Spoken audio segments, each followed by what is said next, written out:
술렁술렁 부자 되는 풍요노트. 일부.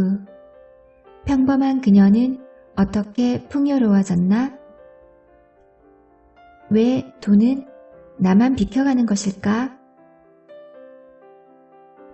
사람들이 빈곤층에서 벗어나게 되는 4가지 요인은 다음과 같다. 계속 머무르기에는 너무 고통스럽거나 목표나 비전이 생기거나 자신을 이끌어줄 사람을 만나거나 특별한 재능 또는 기술을 얻거나 계층 이동의 사다리 중에서 오전 11시 힐링에 관련된 출판계 동향을 분석하고 다음 분기 출간할 아이템에 관한 편집부 전체 회의 시간. 팀장님의 일정 연설이 끝나고 잠시 침묵이 흐를 무렵 나의 스마트폰이 부응 하며 요란을 떤다. 이래서는 굳이 진동 모드로 바꿔놓은 보람이 없는데 눈에 익은 번호인 걸 보고 잽싸게 받아 끊으려는데 통화 버튼을 누르자마자 안녕하세요. 더나은카드 여신관리팀입니다. 이 땡땡님 핸드폰 맞죠? 갑자기 심장이 쪼그라드는 느낌이다. 네, 맞는데요. 나는 팀장님의 눈치를 보며 혹시나 소리가 새어나올세라 스마트폰을 단단히 움켜쥐고 회의실을 빠져나왔다. 지난달과 이번 달 카드 대금 미납건으로 연락드렸습니다. 금액은 총 120만 4천원입니다. 오늘 오후 4시까지 가상계좌로 입금 부탁드리고요. 나는 상담원의 몸이 건조하면서도 어딘지 모르게 기분 나쁜 협박성 안내 멘트를 멍하니 듣다 놀라고 말았다. 120만원이라니. 나는 그 돈을 쓴 기억이 없다. 예? 제가 좀 늦은 건 맞는데 120만원이라뇨. 뭔가 잘못된 거 아닌가요? 나도 모르게 목소리가 높아지는 찰나 복도 화장실에서 막 나온 격리과 여직원과 눈이 마주친다. 아, 잠시만요. 제가 나가서 전화 좀 받을게요. 회사에는 프라이버시를 지킬 공간이 턱없이 부족하다. 춥지만 밖으로 나가야겠다. 기분 잡치게 아침부터 전화를 해댈 게 뭐람? 돈만 있으면 나도 당장 입금한다고. 내 참 더러워서. 그나저나 로또랑 연금 복권이랑 매주 사는데 하나라도 걸려라. 제발. 이런 경험을 해본 분 있나요? 혹시 저런 전화를 받는다면 기분이 어떨 것 같은가요? 저는 말이죠. 돈이 없다는 건 불편함을 넘어서 여러모로 사람이 창피해지는 일이구나 하는 느낌을 받았습니다. 분명히 돈은 행복과는 큰 상관이 없고 돈 좀 없는 것이 부끄러운 일은 아니라고 배웠는데 배움과 현실은 다르더군요. 늘 궁금했습니다. 왜 돈은 나만 비껴가는 걸까? 지금으로부터 5, 6년 전 꽤나 궁핍한 생활을 할 때가 있었습니다. 하루에도 몇 번씩 언제까지 입금할 거냐는 독촉 문자와 전화에 시달리던 시절이었죠. 매일이 전쟁이었습니다. 작은 오피스텔을 얻어 자취를 시작했는데 매달 월세에 관리비, 생활비, 카드값으로 월급이 항상 모자랐죠. 심지어 단돈 몇만 원짜리 적금도 하나 없었습니다. 통장은 늘 마이너스였고요. 게다가 나중에는 새든 오피스텔이 경매에 넘어가게 되어서 독립할 때 아버지, 잘 돼서 나중에 갚을게요. 약속드리며 손 벌려 얻은 보증금마저 홀랑 날릴 지경이 되었습니다. 뜻하지 않게 회사에서 잘리고 몇 달 백수로 지낼 때는 문자 메시지에 낚여 제2금융권에서 연 39%가 넘는 고리 대출을 받아 쓴 적도 있고요. 사정이 이렇다 보니 매사에 의욕이 없고 남의 눈치를 살피는 버릇이 생겼습니다. 간혹 친구로부터 만나자는 연락이 와도 이런저런 핑계를 대며 피하기 일쑤였어요. 나도 모르게 시내에서 친구들 한번 만나려면 돈이 얼마가 깨진다는 계산을 하다 보니 그렇게 된 것이었죠. 데이트 중에도 늘 돈 타령하는 저를 달래느라 남자친구도 애를 먹는 경우가 많았습니다. 30대 중반에 여전히 출판사 일개 직원이었던 저는 앞으로 어떻게 살아야 하나 늘 미래가 걱정되고 불안했습니다. TV에 재벌들이 나오면 속으로 육두 문자를 날리곤 했습니다. 내 돈을 다 긁어간 악덕 기업가들이야. 저는 의식하지 못했지만 그렇게 삐뚤어진 생각으로 가득 차 있었습니다. 돈이 없으면 사랑은 삐뚤어진다. 일본의 후쿠모토 노부유키라는 만화가가 그린 도박 묵시록 카이지라는 작품이 있습니다. 국내의 번역 출판도 된 이른바 도박 만화로 꽤 유명한 작품입니다. 간략히 설명을 드리면 주인공 카이지는 오랫동안 백수입니다. 하루하루 희망 없이 살고 있습니다. 지나가는 벤츠를 보면 타이어에 펑크를 내고 엠블럼을 훔치는 등 질 나쁜 장난으로 시간을 보냅니다. 그러던 어느 날 조폭이 찾아옵니다. 카이지가 보증을 선 친구가 잠적했으니 카이지더러 대신 갚으라는데 사채라서 어마어마한 금액인 거죠. 카이지가 도저히 갚을 수 없는 금액이라고 하자 조폭 사채업자는 빚을 단번에 갚을 수 있는 내기에 참여하라고 카이지를 꼬드깁니다. 아래는 사채업자의 대사입니다. 네가 지금 왜 그런 꼴이 됐는지 알겠나? 돈을 잡지 못했기 때문이야. 돈을 잡지 못했기 때문에 매일이 리얼하지 않은 거야. 머리에 안개가 낀 것처럼. 농구 골대는 적당한 높이에 있기 때문에 모두 슛 연습을 하지. 그게 만약 100m 상공에 있다고 해봐. 아무도 던지려 하지 않을걸? 지금의 네가 그래. 닿지도 않은 골대에 젠절머리가 난 거야. 매일 여러 가지 물건을 보긴 하지만 전부 쇼윈도 너머에 있어. 너는 도저히 손댈 수가 없지. 바로 그 스트레스가 내게서 패기를 빨아들이고 똑바른 마음을 죽여가는 거야. 너 외제차에다 못된 장난을 했지? 그게 바로 그 전형적인 표현이야. 너는 벤츠를 갖고 싶어 하면서도 적당히 자신의 물건으로 만들려는 생각은 하지 않아. 처음부터 포기하고 마침내 치사한 장난이나 하고 다니지. 네가 지금 만약 1000만엔을 갖고 있다면 그런 못된 장난은 안 할걸? 이번 일도 그래. 나는 몇 번만 이기면 몇천만엔을 가질 수 있다고 말하는데도 너는 그쪽에는 관심을 보이지 않아. 지는 버릇이 들었다는 증거야. 올해 우리나라 매체에 자주 오르내린 단어 가운데 금수저, 흙수저라는 표현이 있습니다. 쉽게 말해 이제는 개천에서 용나던 시절은 끝났다. 개인의 노력보다는 어떻게 타고났는가, 즉 물려받은 부분이 더 많은 것을 지배한다는 뉘앙스의 단어입니다. 아무리 노력해도 소용없다는 사회 구성원들의 자조감이 반영된 신조어겠지요. 하지만 생각해 보아야 합니다.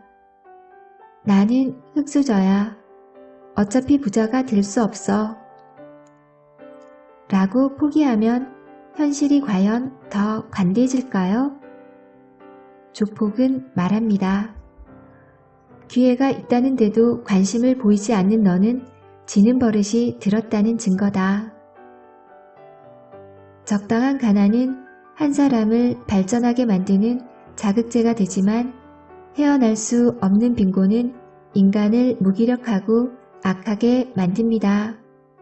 돈 없는 사람이 정직하고 더 착하고 이런 설정은 현실과는 맞지 않는 이야기입니다. 빈곤이 계속되면 사람은 무기력해지고 의지는 더욱 나약해지며 반면에 잘되는 사람을 향해서는 괜한 증오심까지 갖게 됩니다. 지금은 풍요롭지 않으면 착해지기도 힘들어요. 최소한 사람답게 살려면 누구나 경제적인 풍요를 위해 노력해야 합니다. 바꿔 말하면 풍요는 선택이 아니라 필수라는 것입니다. 보통 우리는 돈 많은 회사 사장, 정치인, 건물주들을 독하고 나쁜 사람일 거라 여기지요. 그러나 엄밀하게 따지고 보면 정반대인지도 모릅니다. 빈곤하고 무기력한 삶. 한 번뿐인 자기 인생을 체념하고 방치하는 사람이야말로 독하고 나쁜 사람은 아닐까요?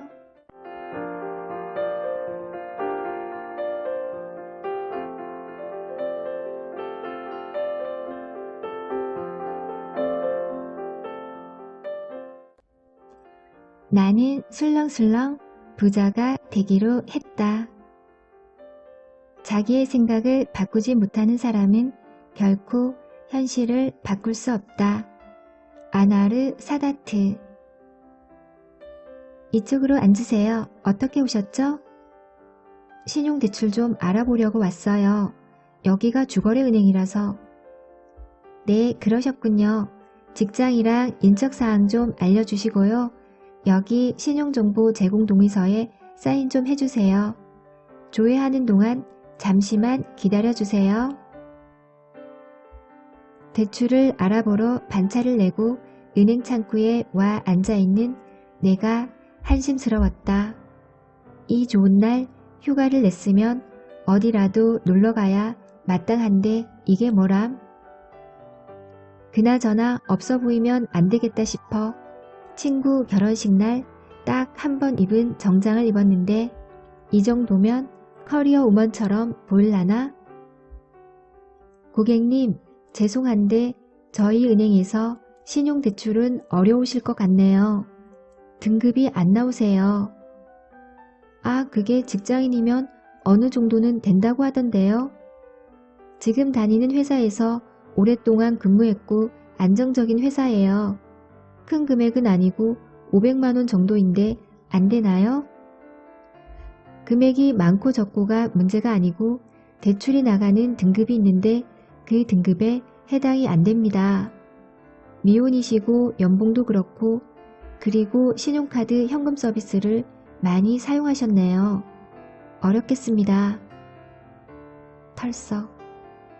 안 된다고 사무적으로 딱 잘라 말하는 대출계 직원이 너무나 야속했다.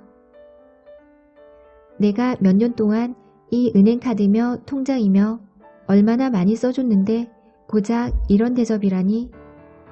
그건 그렇다 치고 꼭 있어야 하는 돈인데 어디서 구한담.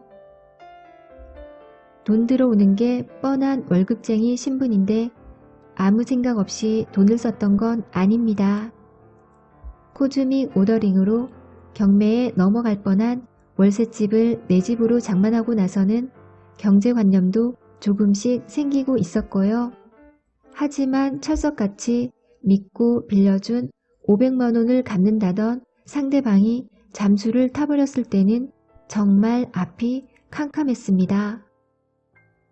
내가 쓴 돈이면 억울하지나 않은데 결국 급히 대출을 알아볼 수밖에 없었고요. 그런데 참 이상하더군요. 온 사방에 돈 빌려준다는 광고는 많은데 막상 가보면 은행에서는 작은 돈도 빌려줄 수 없다고 거절하더군요. 사람을 쉽게 믿는 자신을 책망도 하고 부모님께 걱정 끼치고 싶지 않아 월급을 조금 더 준다는 회사로 이력서를 내보기도 했습니다. 신용카드 다시는 안 쓴다며 카드를 모두 자르고 결단도 내려보고요. 며칠 못 가서 다시 발급받았지만 그러나 이리 뛰고 저리 뛰며 회사도 옮기고 데이트도 안 하고 돈을 마련하려고 했는데 뜻대로 되지는 않았습니다. 황당하게도 버는 돈이 느는 만큼 새어나가는 돈도 생기더군요. 그럴 수밖에 없었던 게 돈을 벌어야 한다며 유난을 떨 무렵에 저는 늘 스트레스 상태였고 몸은 여기저기 이유 없이 아팠으니까요. 그런데 어느 날 이렇게 해서는 평생 돈에 끌려다니기만 하겠구나. 이래서는 안 되겠다. 라는 깨달음이 가슴 깊숙 한 곳에서 일어났습니다. 그럴 때쯤 우연한 계기가 생겼고 이 책을 마치는 부분에서 이야기하려 합니다. 그 결과 돈에 대한 마인드가 바뀌면서 삶은 서서히 풍요로 돌아서기 시작했죠. 따라라라라 따라라라라. 낯선 이국의 거리 풍경에 취해 있는데 전화벨이 울린다. 안 받을까 하다가 로밍한 폰은 발신자 부담이니까 일단 전화를 받았다. 여보세요? 혜경이야, 어디야? 통화 괜찮아? 크크, 괜찮은데 나 지금 부모님 모시고 유럽 여행 와 있어. 전화요금은 네가 부담해야 할 텐데 용건 있음 빨리 말하셔. 헐, 팔자 좋다. 연말에 나는 매일 철야 야근인데 이 와중에 부모님까지 모시고 해외라고? 나는 다닐 기회가 많았는데 부모님 모시고 나온 건 처음이야. 좋다. 에구구 부러우면 지는 건데 그건 그렇고 내가 소개해준 작가 지망생이 너한테 우편물 보냈는데 반송됐다고 하더라고. 주소 바뀌었어? 이사 간 걸 깜빡하고 말 안 했네. 너 집 샀다고 한 지 얼마 안 됐잖아. 이사는 왜? 그 집은 세놓고 작업실 겸 넓은 집이 필요해서 큰 평수 아파트로 이사했지. 놀러와. 우리 집 전망 근사해. 완전 좋거든. 지지배야 염장질 그만하고 바뀐 주소나 보내. 네가 나보다 돈을 얼마나 더 잘 버는데 내가 폰요금까지 내야 하니? 이만 끊을게. 잘 놀고 와.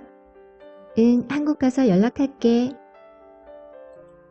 네, 저는 지금 감사하게도 아주 풍요로운 생활을 하고 있습니다. 아파트, 단독주택 등 제 명의의 집도 여러 채 소유하고 있고 광고에서 보고 한눈에 반했던 새 차를 장만해서 타고 다닙니다. 바다가 보이는 별장 같은 아파트를 렌트해서 상당한 금액을 월세로 내면서도 여유로운 생활을 하고 있습니다. 무엇보다 직장인 신분에서 벗어나서 이제는 작가이자 작은 출판사의 사장으로 내가 하고 싶은 일에 매진할 수 있게 되었습니다. 사고 싶은 것, 먹고 싶은 것, 큰 구애 안 받고 마음 편히 돈을 씁니다. 해외여행도 시간이 허락하는 한 얼마든지 갈 여유가 생겼습니다. 대출들은 다 갚았고 통장의 잔고는 매일 조금씩 불어나고 있고요. 짧은 시간 동안 어떻게 이런 소설 같은 변화가 가능했을까요? 짭짤한 부수입이 되는 투잡이라도 뛴 걸까요? 아니면 주변에 빈대 행세를 하며 악착같이 돈을 모은 걸까요?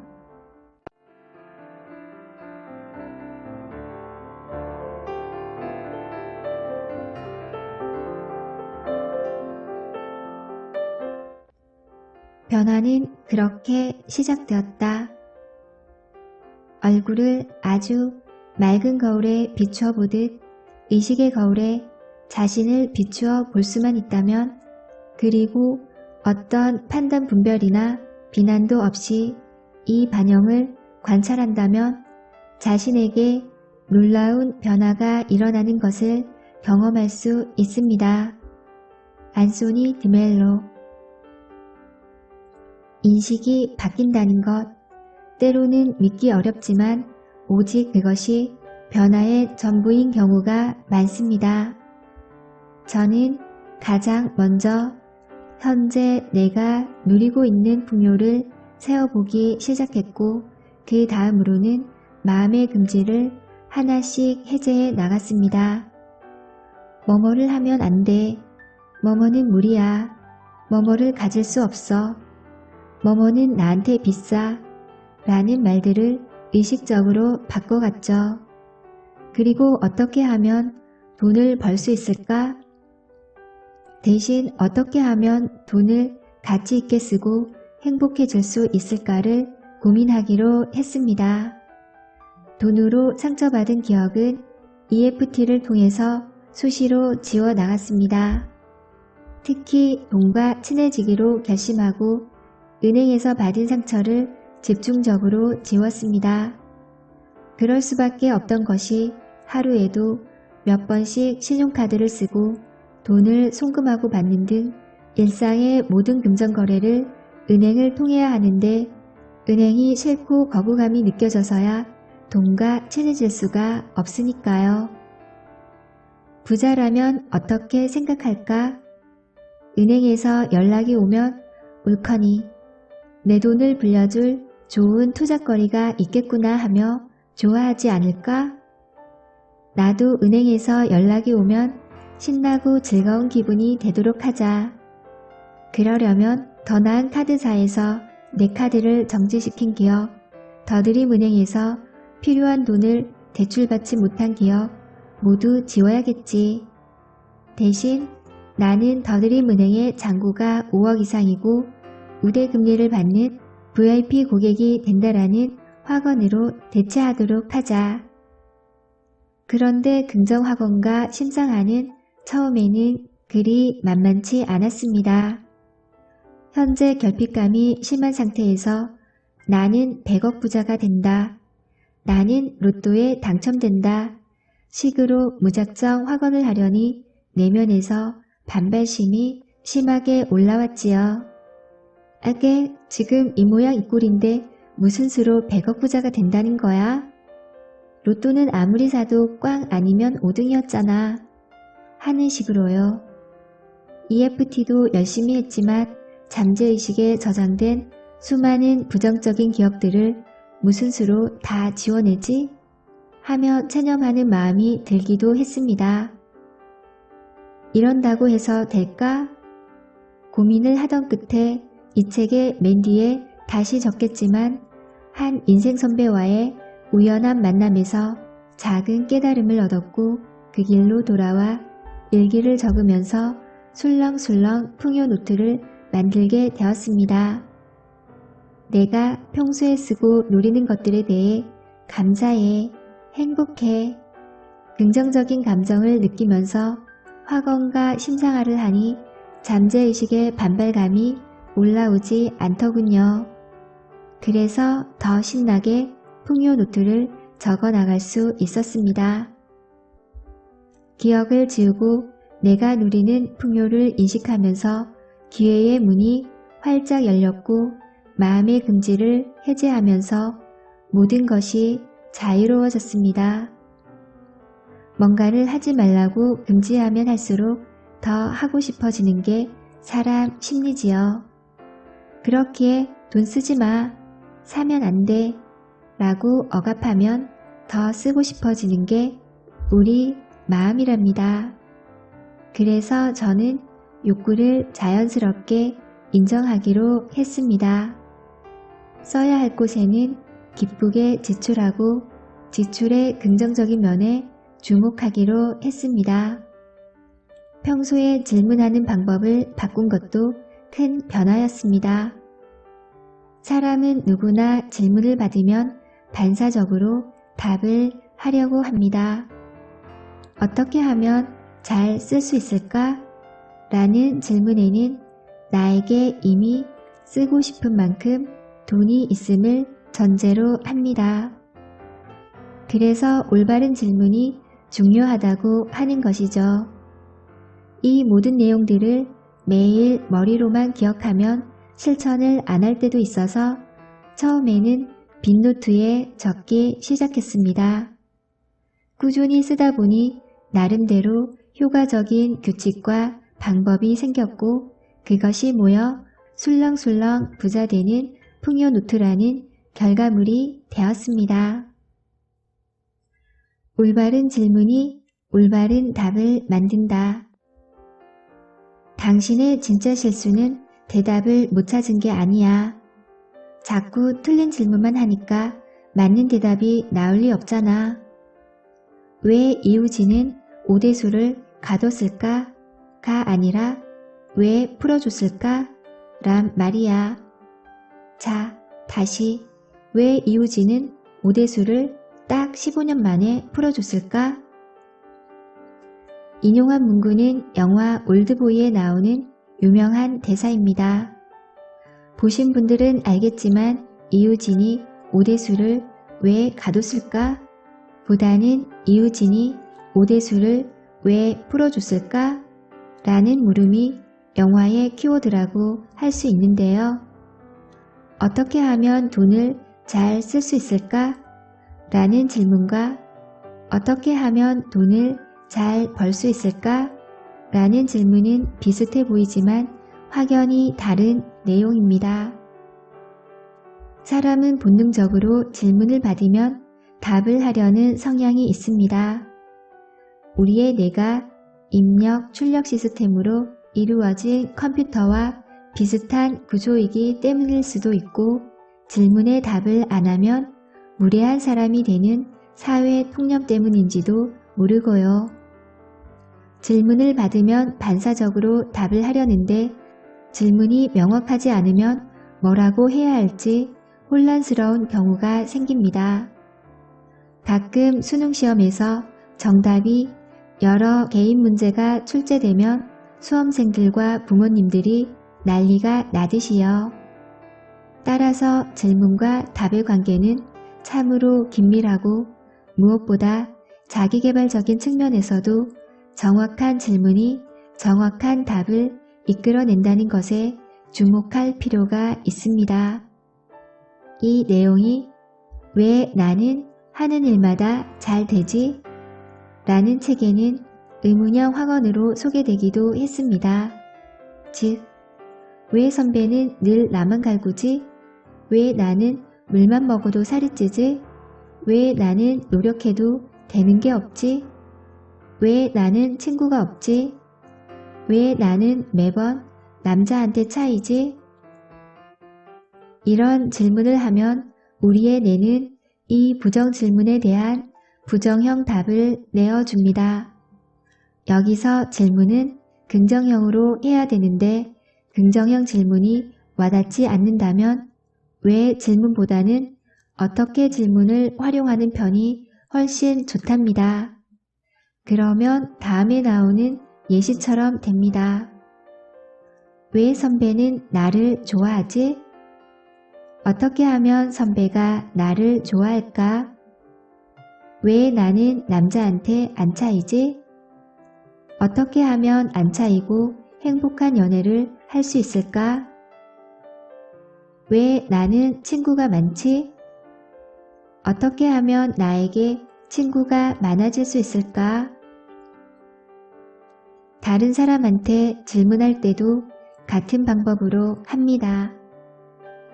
예를 들어 약속 시간에 상습적으로 늦는 친구한테 넌 왜 매번 약속 시간을 어기는 거야?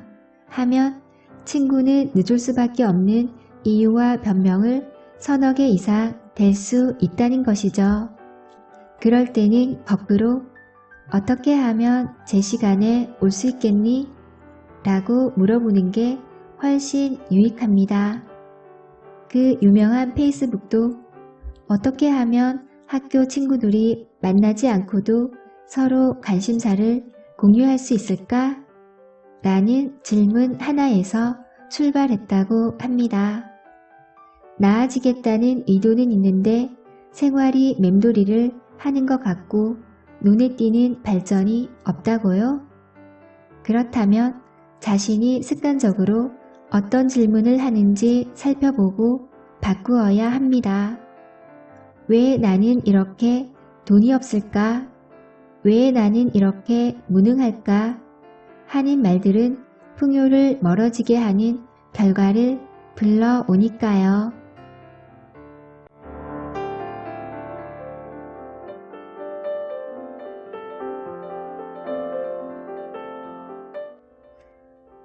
(2부) 술렁술렁 부자 되는 풍요 노트 배우기.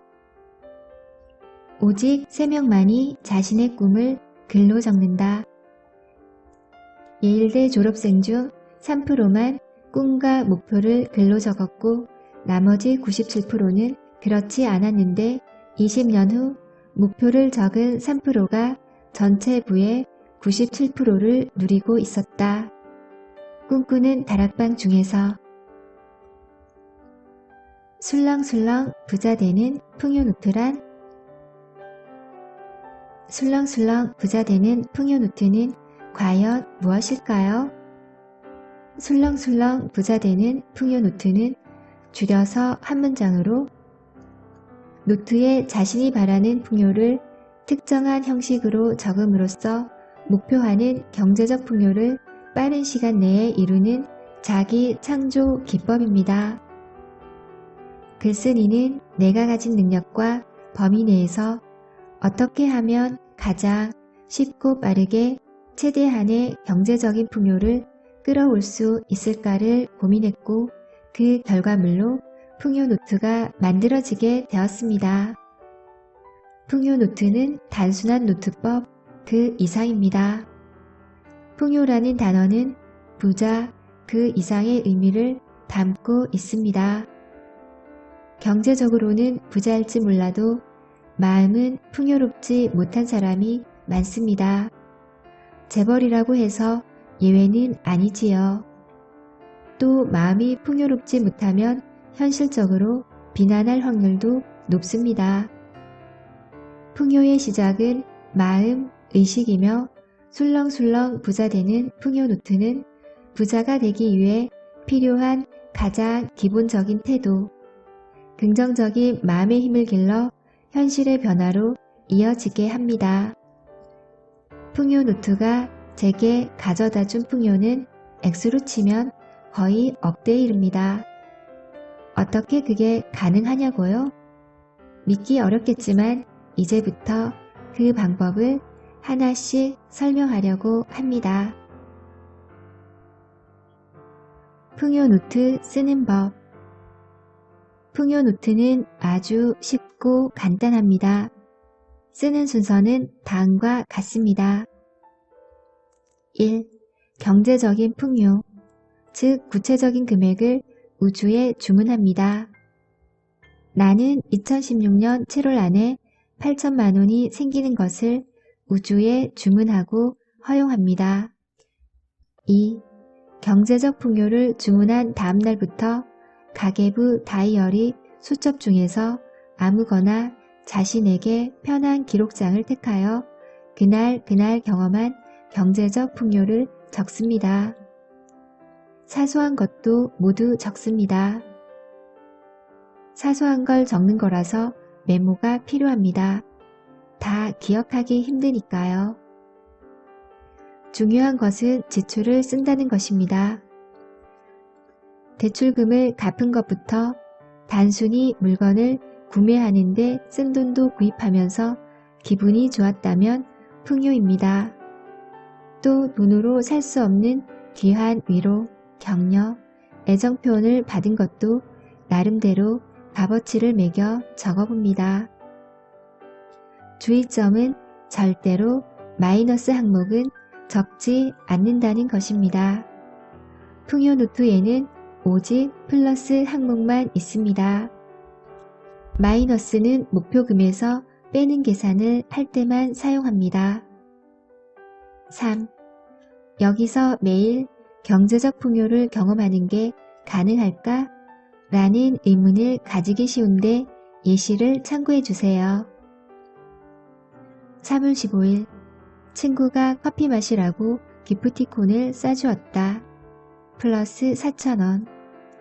3월 16일 배달시켜 먹은 자장면 쿠폰 20개가 완성되어 탕수육중 세트를 공짜로 먹었다. 플러스 15,000원.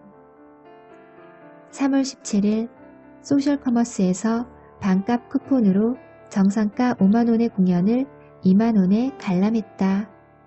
플러스 3만원. 3월 18일 남친이 키스 10번을 해주었다. 플러스 100만원. 3월 19일 담보대출금 50만원을 냈다. 플러스 50만원. 이렇게 실제로는 지출한 금액이 있더라도 얼마를 할인받고 얼마를 이득 보았나에 집중합니다. 4. 처음에 의도한 풍요 목표 금액에서 매일 얼마씩 달성되어 가는지를 확인합니다. 처음에 이 노트를 쓰면서 느낀 점은 내가 얼마나 많이 받고 사는 사람인지 몰랐구나 라는 것이었습니다. 한 달 동안만 해도 공짜 영화표가 3번 플러스 27,000원, 공짜 책이 2권 플러스 22,000원 플러스 15,000원, 공짜 음료권 2회 플러스 8,500원, 식사 대접 받음 3회 플러스 45,000원, 커피 대접 받기 많은, 주유 할인 플러스 5,000원, 소셜커머스 할인, 남친 뽀뽀 등등. 여기에 급여 등과 합치면 금액은 놀랄 정도였습니다. 전혀 예상하지 못했던 수입도 생기곤 했습니다. 예를 들어 5천만 원이 생기는 것으로 목표로 잡고 시작했을 때는 은행 대출이 해결되어 갑자기 4천만 원이 생기기도 했습니다. 이사 문제로 꼭 필요한 돈이었지만 빌리기에는 큰 돈이라서 과연 대출이 될까 걱정했는데 의외로 쉽게 해결되었죠. 1,000만 원은 풍요노트에 적은 풍요 목록으로 해결되었고 나중에 결산할 때 실제로 내가 누린 풍요 액수는 5천만 원을 훨씬 넘는다는 것을 알게 되었습니다. 이런 식으로 풍요노트를 적다 보면 감사가 저절로 생겨납니다. 특히 지출의 경우에도 할인받은 부분, 저렴하게 얻은 부분은 이득으로 계산하기 때문에 부정적인 감정에서 벗어날 수 있습니다. 매일 조금씩이라도 목표 금액이 점점 마이너스가 되니 거기에서 또한 성취감을 느낄 수 있고요. 풍요노트가 부를 끌어오는 비결은 1분마다 우리 인생을 바꿀 수 있는 기회가 찾아오지. 영화 바닐라 스카이 중에서 처음 풍요노트의 내용을 접하고 가장 먼저 생기는 궁금증은 어떻게 술렁술렁 부자가 된다는 것일까? 라는 부분이겠죠. 흔히 우리 생각으로는 죽기 살기로 매달려도 늘 주머니 사정이 빠듯한데 노트 좀 적는다고 대체 무슨 수로? 라는 의문이 생기는 거지요. 여기에서는 술렁술렁 풍요노트가 어떤 식으로 풍요를 끌어오는지 그 원리를 설명하겠습니다. 풍요노트와 뇌과학. 무슨 일이든 사람 일은 얼마나 신이 나서 재밌게 하느냐 하는 부분이 성공과 실패를 결정합니다. 이런 점에 착안한 풍요노트는 기계적으로 돈을 계산해서 적는 게 아니라 풍요 항목의 적은 금액에서 기쁜 감정을 누리는 게 핵심입니다. 일반적인 가계부는 쓰기도 어렵지만 쓰면서 기분 좋고 감사한 경우는 거의 없습니다. 스트레스가 심하지요. 그래서 풍요노트에는 처음부터 부정적 마이너스 항목은 아예 없습니다. 돈을 쓰는 것도 신나고 재밌고 이렇게 감사할 게 많았네 하며 느끼는 그 단순한 기쁨이 풍요노트를 꾸준히 쓸 수 있게 만들어줍니다. 왜냐하면 사람의 뇌는 보상을 강력히 원하는 기관이기 때문입니다. 진하고 부드러운 치즈케이크, 생크림 잔뜩 얹은 프라푸치노, 달달한 커피 믹스 등 이런 것들을 왜 좋아할까요? 고칼로리의 음식을 먹으면 뇌에서 베타 엔돌핀이라는 호르몬이 방출됩니다. 베타 엔돌핀은 기쁜 감정을 느낄 때 나옵니다. 운동을 할 때도 나오고요. 한마디로 쾌감과 관련된 호르몬이지요. 막 연애를 시작하면 끼니를 걸렀는데 그 사람만 봐도 배부른 것 같은 증상도 베타 엔돌핀 때문입니다. 몇 달 동안 알바해서 모은 돈으로 갖고 싶었던 명품 가방이나 최신의 노트북이라도 확 질렀으면 그때도 베타 엔돌핀이 슝슝 방출됩니다. 뇌는 보상을 강력히 요구하는 기관이기 때문에 베타 엔돌핀이 나올 수 있는 긍정적인 상황을 자꾸 만들려 하게 됩니다. 결론적으로 풍요노트에 돈을 쓰는 즐거움, 감사한 일들, 원하는 걸 소유하고 누리는 기쁨 등을 기록하면서 베타 엔돌핀을 방출시키면 우리의 뇌는 아하, 이것 참 즐겁다. 계속해서 돈을 끌어당겨야겠구나 하며 스스로 동기부여를 한다는 것입니다. 반대로 악착같이 안 쓰고 모으는 데 집중하면 뇌는 돈을 힘들고 고통스러운 대상으로 정의해버립니다. 어떻게 잘 쓰고 쓰면서 즐겁게 느끼느냐에 초점을 맞추어야 뇌도 돈 버는 일을 즐겁게 느끼고 열심히 버는 쪽으로 가동됩니다.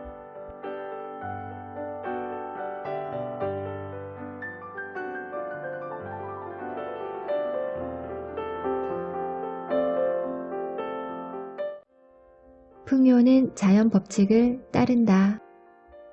많은 영성서적에서 공통으로 말하는 부분 중 하나는 풍요는 자연적이라는 것입니다.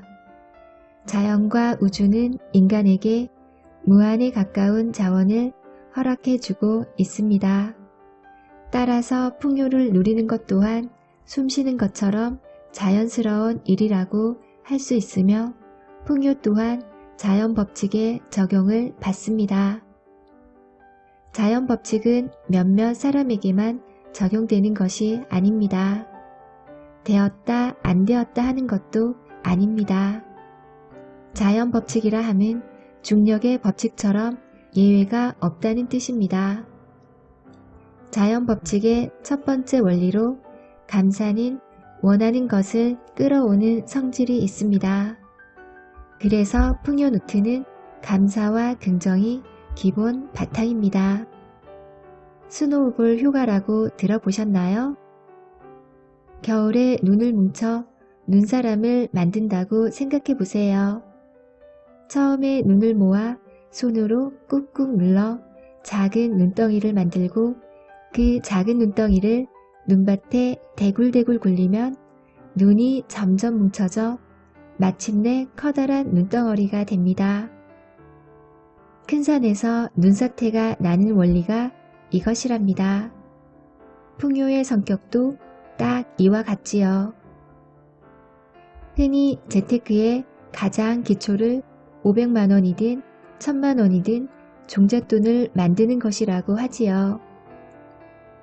돈은 처음에 어느 정도 덩어리 금액을 만드는 게 어렵지 일단 종잣돈이 만들어지면 그 다음부터는 돈이 돈을 끌어오는 경향이 있습니다. 같은 원리로 풍요노트도 아주 시시한 것부터 적기 시작합니다.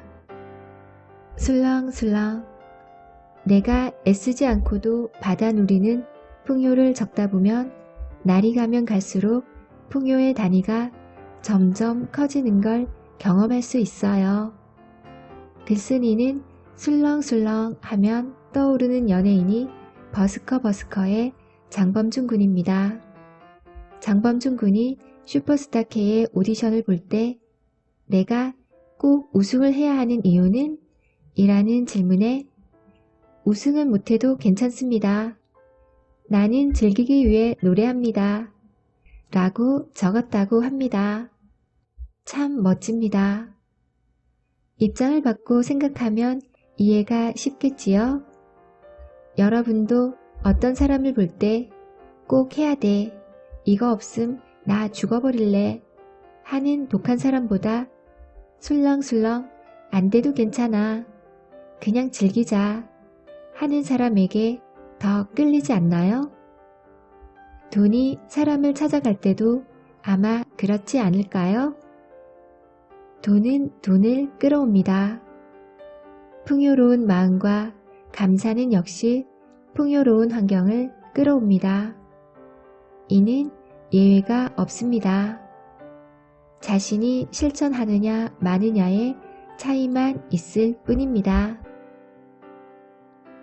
최소 노력의 법칙. 최소 노력의 법칙은 최대 노력의 법칙의 반대입니다.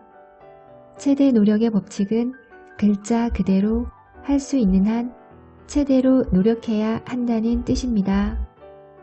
뭔가 결과를 낼 때 흔히 하는 비유로 물 끓는 온도 100도를 종종 말합니다. 물론 물은 98도, 99도가 아닌 정확히 100도에서 끓으니까 그만큼의 노력은 해야 된다는 의미입니다. 한편으로 이 말은 물을 끓이기 위해서는 딱 100도가 되는 만큼의 열 에너지만 있으면 된다는 뜻입니다. 굳이 120도, 130도, 1시간, 2시간만큼의 에너지는 필요치 않습니다. 그런데 대부분 우리는 무언가 일을 할 때 노력을 많이 하면 할수록 좋다고 생각합니다.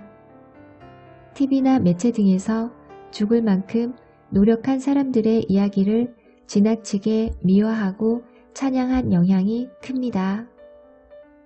커트라인 70점만 넘으면 절대평가로 합격하는 시험이라면 70점을 맞건 90점을 맞건 자격증은 똑같이 나온다는 것이죠. 그렇다면 70점 정도는 충분히 맞을 만큼만 공부하고 나머지 시간은 다른 자격 공부를 하는 게 더 효율적이지 않을까요? 운동도 많이 한다고 무조건 좋은 건 아니라고 하죠. 필요 이상 많이 하면 관절도 상하고 회복도 어렵고 부상의 위험성도 커집니다. 이를 풍요노트에 적용해 보도록 할까요? 자신이 목표로 하는 경제적 풍요의 구체적인 금액과 기한을 미리 적고 내가 누리는 풍요를 경제적 가치로 환산해서 목표 금액에서 계속 마이너스 해가는 것이 최소 노력의 법칙입니다. 이것은 바로 잠재의식에 이미 벌어놓고 시작하는 게임임을 알려주는 것입니다. 그러면 잠재의식이 목표한 풍요를 갖고 올 방법을 계속 마련해 주게 됩니다. 적어가는 과정 중간에 더 빨리 경제적 풍요가 이뤄질 기회가 생기면 그를 실천합니다. 생각도 못한 알바 연락이 왔다던가 선물이 들어온다던가 티켓이 생긴다던가 무엇보다 중요한 건 기회가 생기면 사양하지 않고 잽싸게 받아들이는 것입니다. 그야말로 허용하기의 지혜가 필요한 부분이죠. 없어도 괜찮아, 안 해도 괜찮아 이런 말은 뚝. 나 필요해, 그거 줘, 고마워, 감사해, 내가 받을게 이런 마음가짐으로요. 자기 자신을 먼저 잘 대접하는 사람이 세상도 잘 대접할 수 있기 때문입니다. 실제로 한 독자님은 나를 잘 대접하겠다 마음먹고 나서 운영하는 쇼핑몰의 매출이 평소보다 20% 이상 늘었다고 전해왔습니다. 기록은 글로 쓰는 심상화.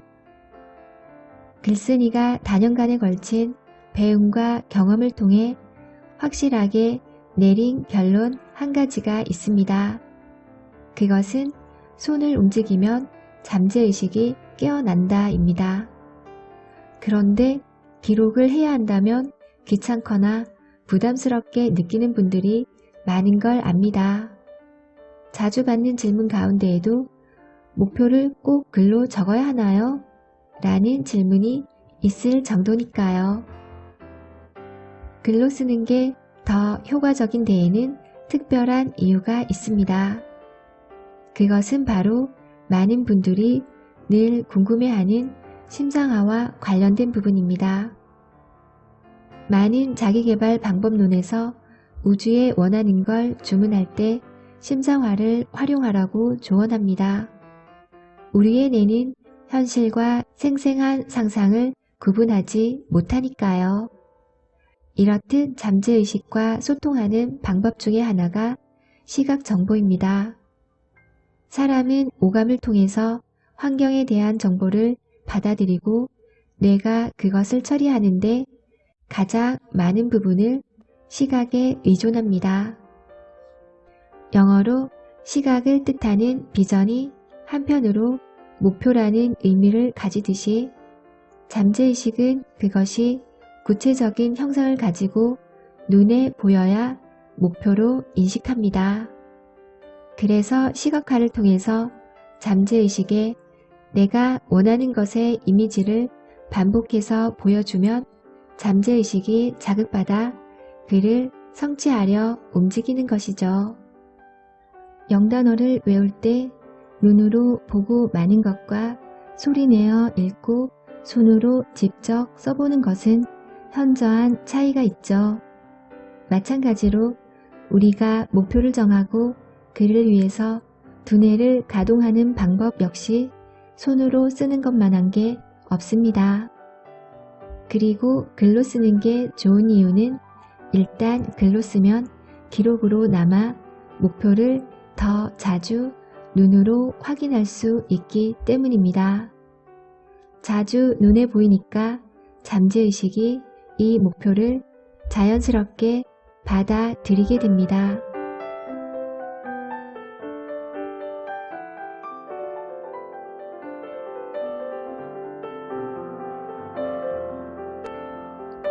풍요의 3단계.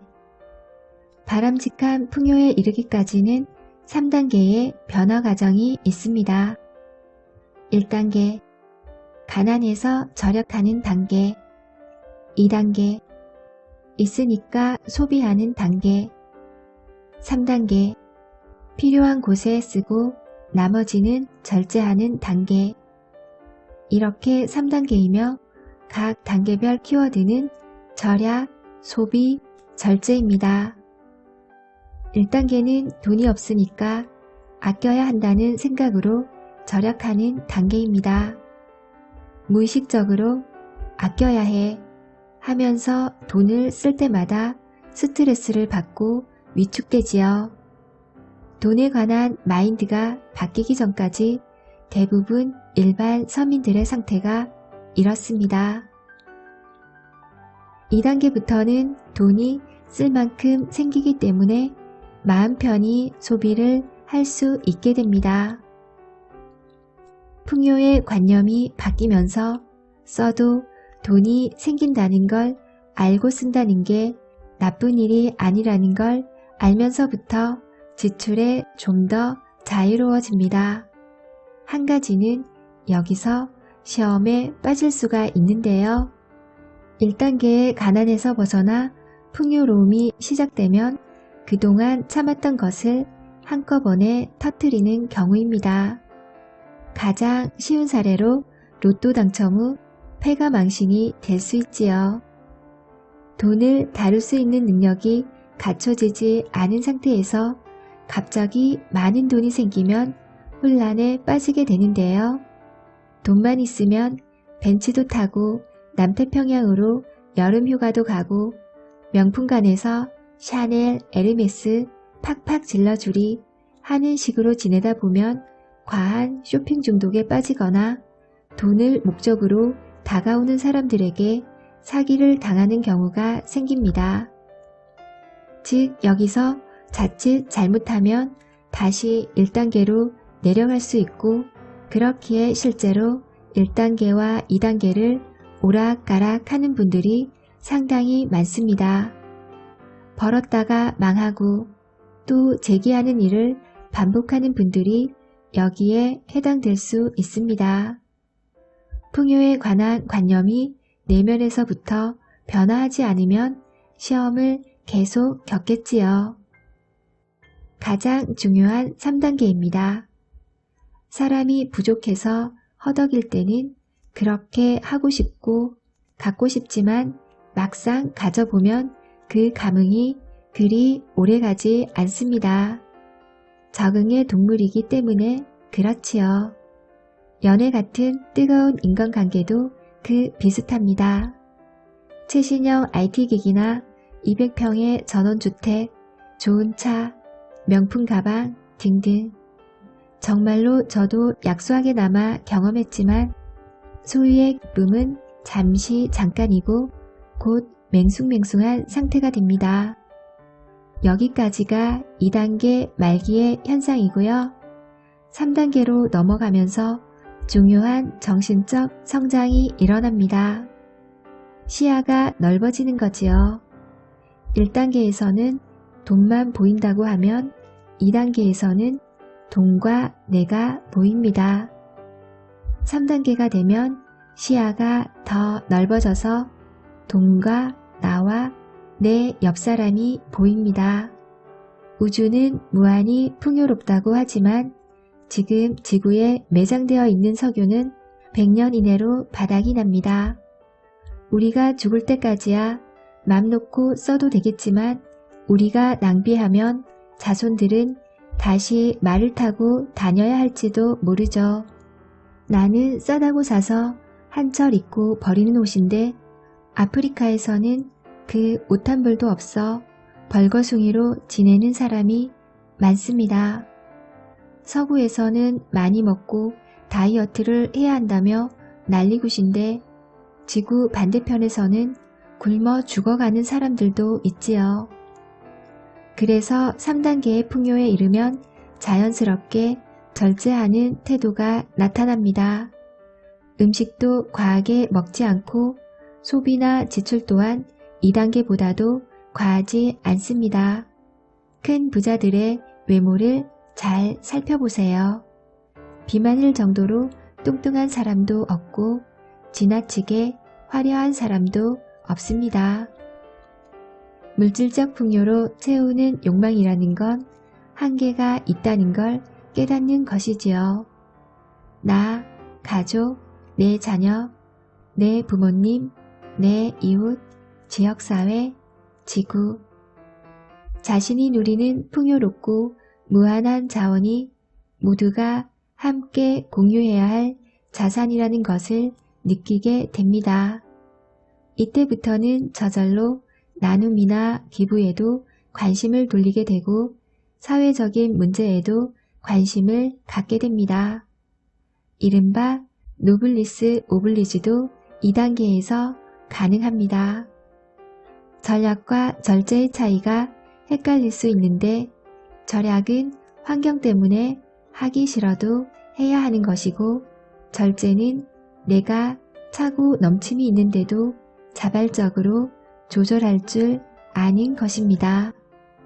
할 수 있는데 오히려 하지 않는 것이 절제의 능력이지요. 사람마다 풍요의 단계는 고정되지 않고 1과 2단계, 2와 3단계 사이를 수시로 오가게 됩니다. 독자님들이 부자가 되어 3단계에 오래 머무를 수 있도록 하는 것이 이 책을 쓴 글쓴이의 바람입니다. 풍요를 가로막는 고정관념. 사람은 버는 만큼 쓰기 마련이며 그렇게 소비할 때 고용을 창출하게 된다. 이런 견지에서만 보면 진짜 악당은 수입을 저축하는 사람이다. 속담에 나오는 프랑스 농부처럼 모은 돈을 양말 속에다 집어넣기만 하면 그 돈은 아무 소용이 없다. 버트런드 러셀. 본격적인 노트법을 설명하기 전에 잠시 살펴보고 넘어갈 부분이 있습니다. 그것은 바로 풍요라는 단어의 참뜻입니다. 풍요를 다시 정의하자. 우선 이 자리에서 풍요의 정의부터 다시 내려보도록 할게요. 하루 삼시세끼 밥이나 안 굶고 살면 그게 풍요라는 분도 있겠고, 풍요라 하면 적어도 중동 어느 산유국의 왕자 정도는 되어야 한다는 분도 있을 겁니다. 이렇게 풍요의 기준은 사람마다 다릅니다. 그렇다면 독자님들이 원하는 풍요란 과연 어떤 수준인가요? 예를 들어봅시다. 연봉은 한 1억쯤 되는데 아침 6시 출근, 밤 12시 퇴근해서 늘 녹초가 되는 회사와 연봉은 좀 작아도 아침 10시쯤 출근해서 눈치 안 보고 일하다가 6시면 땡 퇴근해서 4시간 갖는 회사. 둘 중에 선택해야 한다면 어느 쪽인가요? 글쓴이의 개인적인 관점과 가치관으로는 인생은 유한하기 때문에 아무리 돈을 많이 준대도 하루의 대부분을 보내는 일터에 나가는 것이 죽기보다 싫고, 직장 동료들이 짜증나고 매일 전쟁터 같은 회사라면 사절입니다.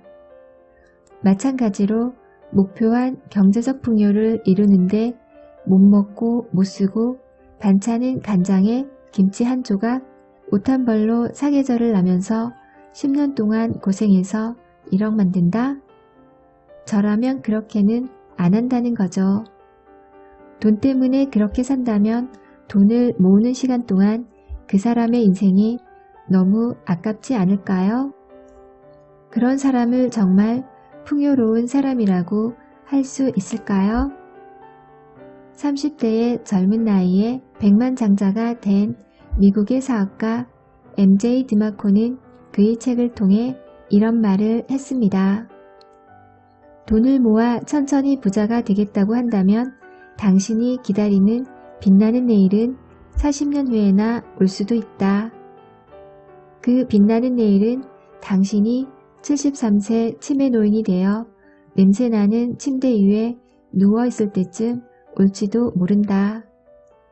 게다가 10년 동안 아무 일이 없어야 계획대로 돈이 모일 텐데 행여 교통사고가 난다거나 갑작스럽게 직장을 그만두게 되어 수입이 끊기면 계획이 틀어집니다. 이런 예측할 수 없는 장래의 불특정한 사건까지 모두 통제할 수 있는 사람은 없습니다.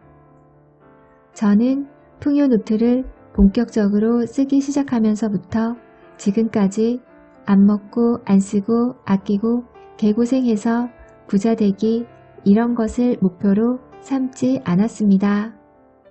거꾸로 어떻게 하면 잘 먹고 잘 쓰고 잘 놀러다니고 주위에 베풀면서도 내가 원하는 경제적인 풍요를 누릴 수 있을까를 고민하고 우주에 요청했지요. 그 결과 시간차는 있지만 처음에 세운 목표는 대부분 다 이루어졌고요. 세상의 선입견대로 성공하고 돈 벌려고 악착같이 죽을 둥 살둥하지 않아도 술렁술렁 풍요를 누리고 경제적인 목표를 충분히 달성할 수 있음을 경험했기에 그 이야기를 독자님과 공유하는 것입니다. 여태껏 갖고 있던 경제관념은 적어도 이 책을 읽는 동안만이라도 잊어버리세요. 이전까지 갖고 있던 경제관념으로 계속 고만고만한 돈에 매여 변화없는 삶을 살았다면 이제는 한 번쯤 다른 가치관에 눈을 열고 그를 실천해보면 어떨까 하는 권유이지요. 흔히 하는 이야기지만 고정관념에서 벗어나면 새로운 세상이 열린답니다.